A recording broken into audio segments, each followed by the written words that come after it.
Salut! Oh, dis donc! Une Cam 86 qui est finie. J'ai tout fini. Voilà. Alors, je vais vous montrer ça ici. Hop. Hop, et je dis... Voilà. J'ai fini les soudures, c'est marrant, hein, quand on s'y met, on peut plus s'arrêter. Voilà. Donc, et elle fonctionne, c'est ça qui est le plus beau. Ça va clore cette série sur le montage de la carte. Bon, bah voilà, donc il y a tout, il y a tous les composants, toutes les régules, il y a même le capteur ici.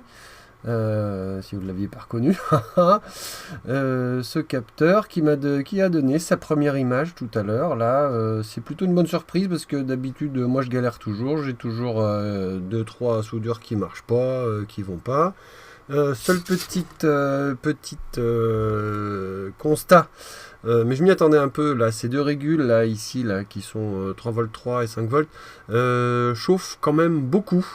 On le savait, c'est un des, pour moi, oui, un des défauts du montage quand même. Elles sont un peu légères pour assurer le coup. Alors ce que je vais faire, donc pour faire mes tests, je l'ai alimenté en 13 volts.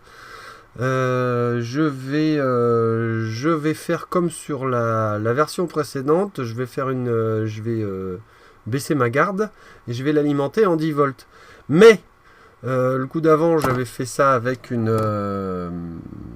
lime à découpage et il me semble que ça faisait du bruit sur l'image. Donc j'ai trouvé sur eBay, toujours, ces petits modules là, ça coûte pas très cher non plus, à base de LM, je sais plus combien, LM 300 et des bananes là, alors, je sais pas si on voit, voilà. LM 339, voilà, ça c'est des alimes linéaires. C'est vieux comme le monde. Ça coûte un petit peu plus cher qu'une lime à découpage, mais ça fait des tensions beaucoup plus propres. Alors bon, dans le kit, il y a tout ce qu'il faut. Il y a un radiateur, tout un tas de zinzin. Il y a de quoi régler la tension. Il y a même un ventilateur. Bon, ça fait un peu beaucoup. On va voir ce que ça donne. L'idée, c'est quand même de réussir à en tirer de quoi alimenter aussi le peltier. En gros, 2 ampères, 3 ampères, pas plus. Hein. Et je mettrai ça dans ma petite alime générale là. Voilà. Donc, ben voilà, fin des soudures. La prochaine étape, ce sera je vais d'abord continuer à la tester un peu, voir si elle se comporte correctement à vide comme ça. Et prochaine étape, ça va être la mécanique, hein, la mise en boîtier, avec des choses sympas qui vont arriver là, je sais pas quand, mais bon, j'en dis pas plus, ce sera la surprise. À plus.